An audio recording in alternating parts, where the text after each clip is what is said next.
Breaking news చూస్తున్నాం. బంగ్లాదేశ్ కి చెందిన మైనర్ యువతి వ్యభిచార ముఠాకు బలైంది. భారతదేశం చూపిస్తామంటూ మాయ చేసి బంగ్లాదేశ్ యువతిని హైదరాబాద్ కి తీసుకొచ్చింది యువతికి పరిచయమైన మహిళ. ఇక మెహదీపట్నంలో షాజహాన్ అలాగే హజీరా అనే మహిళతో పాటు ఆటో డ్రైవర్ సమీర్ అనే వ్యక్తి బంగ్లాదేశ్ యువతితో బలవంతంగా వ్యభిచారం చేయించారు. 6 నెలలుగా వ్యభిచార గృహంలో ఉన్న యువతి బండ్లగూడ పోలీస్ స్టేషన్ బోర్డు చూసి పోలీసులను ఆశ్రయించింది. దీంతో పోలీసులు 5గురిని అదుపులోకి తీసుకున్నారు. ఇక అందులో హైదరాబాద్ కి చెందిన 2 ఆర్గనైజర్లు, మహారాష్ట్రకు చెందిన 2 మహిళలు, కలకత్తాకు చెందిన 1 మహిళ ఉన్నారు. బాధితురాలు ఫిర్యాదుపై 5గురిని విచారిస్తున్నారు పోలీసులు.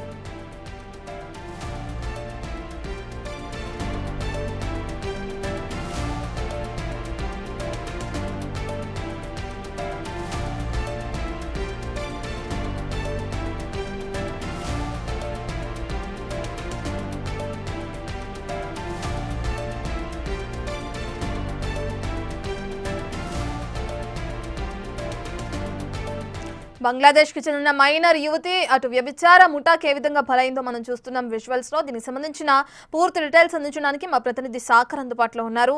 రైట్ సాగర్, మనం చూస్తున్నాం ఎప్పుడు పోలీసులను ఆశ్రయించడం జరిగింది, ఎటువంటి చర్యలు తీసుకున్నారు పోలీసులు, విచారణ ఎక్కడి వరకు వచ్చింది?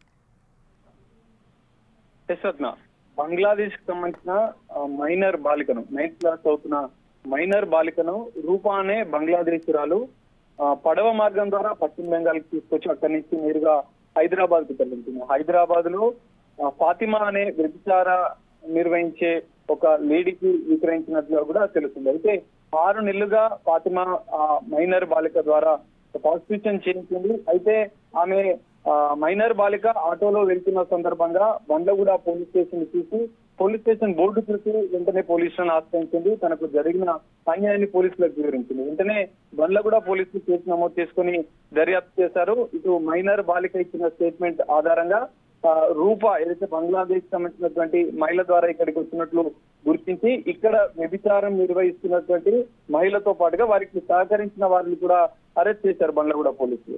అయితే ఇప్పటికే 5 మందిని, 3 మహిళ వ్యభిచారం నిర్వహిస్తున్నటువంటి పశ్చిమ బెంగాల్ చెందిన మహిళలను హోమ్ కి తరలించారు. ఈ బాలికను కూడా హోమ్ కి తరలించిన పోలీసులు.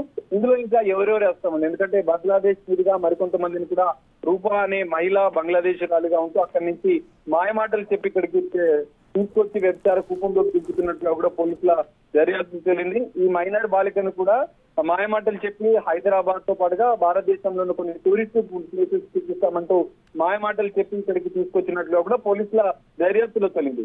ఇదే తరహాలో ఇంకెంతమందిని తీసుకొచ్చారు, ఎంతమందికి విక్రయించారు, వ్యభిచార కూపంలోకి ఎంతమంది బంగ్లాదేశీలను దింపారు అన్న దానిపైన కూడా పోలీసులు పూర్తిస్థాయి దర్యాప్తు చేస్తున్నారు. ఇప్పటివరకైతే ఈ కేసులో 5 మందిని అరెస్ట్ చేసిన పోలీసులు ఇంకా ఈ రాకెట్ లో ఎవరెవరు ఉన్నారన్న కోణంలో కూడా పూర్తిస్థాయి దర్యాప్తు అయితే ఇంకా కొనసాగుతుంది.